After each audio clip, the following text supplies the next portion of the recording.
Boy, bisa apa kabar semuanya? Feel doing amazing. Selamat datang semuanya di Babu. Segmen minim edit, minim effort, dan minim segalanya. Oshinoko, episode ketiganya udah keluar dari 6 hari yang lalu. Dan besok episode keempatnya bakal rilis. Kalian tahu apa artinya? Iya, berhubung episode keempatnya belum keluar, berarti gue masih bisa bahas anime yang satu ini. Dan hitungannya masih belum ketinggalan banget ya.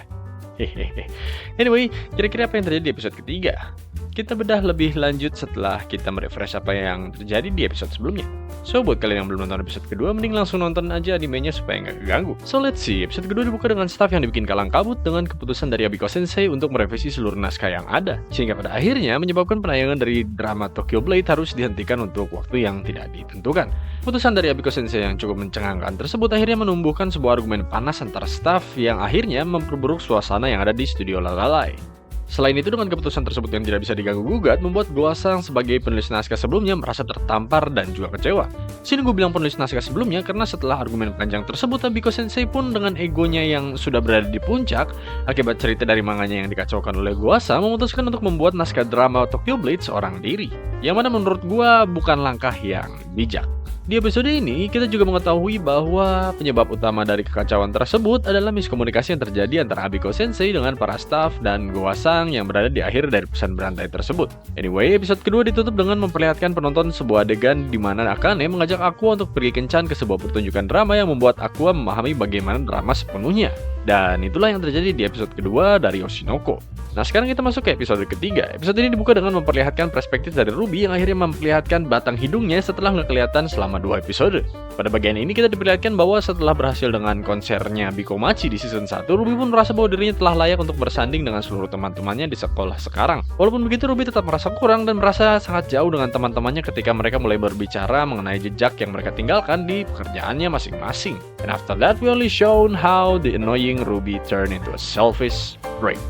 Setelah diperlihatkan Ruby yang merengek kayak anak kecil, cerita melanjutkan apa yang sudah digantungkan di episode sebelumnya, di mana akhirnya kita melihat Aqua dan Akane yang pergi ke sebuah tempat bernama Stage Round untuk melancarkan siasat Akane yang ingin membuat Aqua mengerti lebih jauh mengenai drama. Ada sebuah hal di sini yang sedikit mengganggu gua yang menontonnya, dan itu terletak di pakaian yang digunakan oleh Aqua dan Akane. Di mana Akane menggunakan pakaian yang bisa dibilang sangat tertutup untuk menyembunyikan siapa dirinya, mengingat dirinya merupakan seorang artis yang pernah mengikuti sebuah reality show, sementara Aqua, dia cuma pakai jaket bomber sama celana panjang tanpa menutup wajahnya sama sekali di saat posisinya sekarang dia sudah jadi aktor yang pernah main bareng sama Akane dan semua udah pada tahu kalau mereka jadian. Masalahnya dengan aku yang menunjukkan dirinya di umum kayak gini, itu hitungannya ceroboh banget. Bisa ngebuat mereka berdua jadi sasaran empuk untuk siapapun yang punya niatan jahat ke mereka berdua. Tapi untungnya nggak ada. Tapi tetap aja itu hal aneh. Ya. Anyway, setelah merasakan sendiri bagaimana drama yang disuguhkan dalam Stage Round, Aqua pun terkesima dengan apa yang dilihatnya dan berkata bahwa apa yang ia lihat ternyata 50 kali lebih seru dari apa yang ia bayangkan. Dan benar-benar terlihat seperti fanboy yang sedang menjelaskan hal yang ia sukai sebelum akhirnya Raida Sang yang merupakan produser dari Tokyo Blade memasuki TKP. Dari bagian ini kita dapat mengetahui bahwa bukan hanya seorang produser, Raida Sang juga merupakan penanggung jawab untuk Stage Round. Selain itu kita juga diperlihatkan sedikit backstory dari Goasang yang ternyata juga telah membuat naskah untuk drama yang baru saja ditonton oleh Aqua dan juga Akane. Ingat, di saat gue bilang kalau ada kemungkinan Abiko Sensei akan kesulitan dan tidak mungkin bisa membuat naskah untuk drama Tokyo Blade, well, aku juga memikirkan hal yang sama dengan gue. Dimana ia juga tidak yakin bahwa Abiko mampu untuk membuat naskah drama tersebut. Di bagian ini ditegaskan kembali bahwa akar dari permasalahan yang terjadi merupakan miskomunikasi yang terjadi antar staff. Masuk ke pertengahan episode, kita diperlihatkan Aqua, Akane, dan Kana serta Mel datang ke apartemennya Kichijoji Sensei untuk meminta pertolongan kepada beliau. Namun Kichijoji Sensei menolak untuk membantu, dan seperti biasa, Aqua telah menyiapkan senjata pamungkas untuk saat-saat seperti ini. Jadi, Aqua pun akhirnya menyerahkan sebuah tiket drama yang kemudian meminta tolong kepada Kichijoji Sensei untuk memberikannya kepada Abiko Sensei. Dan disetujui oleh beliau dengan bagaimana Kichijoji Sensei akhirnya pergi ke apartemennya Abiko Sensei.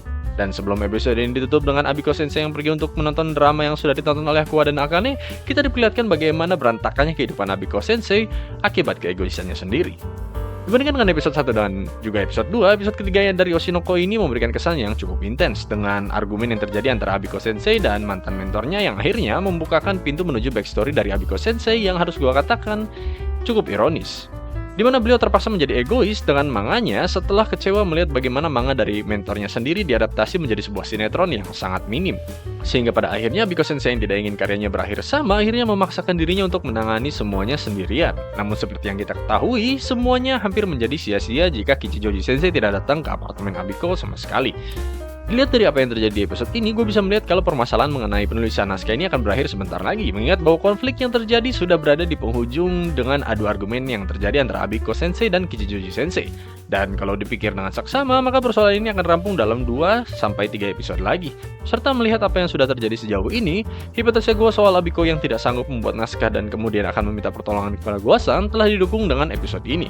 Artinya apa? Ada kemungkinan kalau hipotesa gue akan menjadi kenyataan. Sekali lagi, gue nggak baca manganya sama sekali, jadi gue bener-bener nggak tahu apa yang terjadi ke depannya.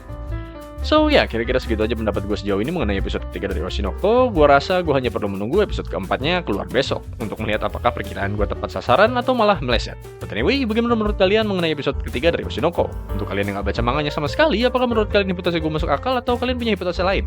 Sementara untuk kalian yang baca manganya, apakah kalian puas dengan episode ketiganya ini atau mungkin kalian merasa ada bagian yang kalian rasa masih bisa dipoles lagi?